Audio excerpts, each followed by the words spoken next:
знаєте, все ж таки повертаючись до теми блокування кордонів і до всього того, що відбувається зараз на кордонах України та сусідньої Польщі, знову ж таки хочеться, мабуть, дійсно зберігати здоровий глузд і інколи відкидати емоції, але мені, мабуть, як і всім нам, важко це робити, тому що те, що ми зараз бачимо, воно болить усім нам. І мені здається, зараз дуже прикро і тим українцям, які перебувають в Польщі. Тому що після всього того, що Польща зробила для нас, після тієї величезної та потужної підтримки, яку вона висловила усім українцям, зокрема українським жінкам та дітям, які на початку страшної війни втікали від обстрілів російських і до Польщі, демонстрували нам цю підтримку, демонстрували нам, наскільки сильно вони розуміють, що ми переживаємо, і допомагали нам, зараз от роблять ось таке.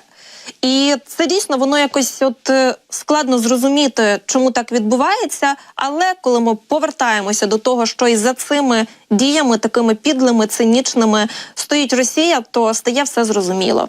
Я вкотре просто хочу нагадати, що скрізь, абсолютно скрізь, до чого може дотягнутися кривава рука Путіна, ми маємо ось те, що маємо. А це повну руйнацію, як і стосунків України з іншими партнерами, так і взагалі крах всього, до чого Путін може дотягнутися.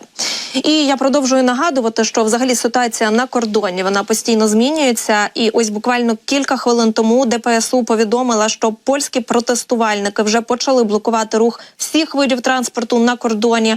Зокрема, мова йде про пункти пропуску.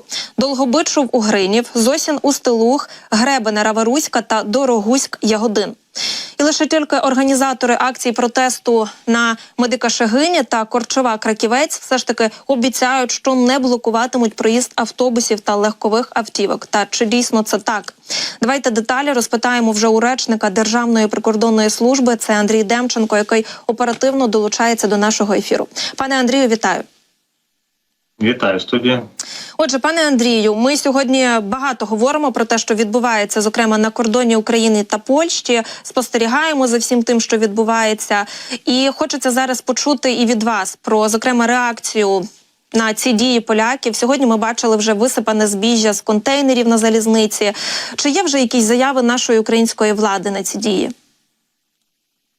Всі ми могли побачити заяву Міністерства закордонних справ на те, що відбувається на території Польщі. Це неприпустимі дії, бо, власне, висипати збіжжя, до прикладу, це ганебне явище, яке ми маємо на даний момент. І крім того, розширення своїх дій по блокуванню руху для звичайних громадян, які перетинають кордон легковими автомобілями, автобусами, це, напевно, такі дії, які роблять звичайних людей заручниками ситуації або чиїхось інтересів.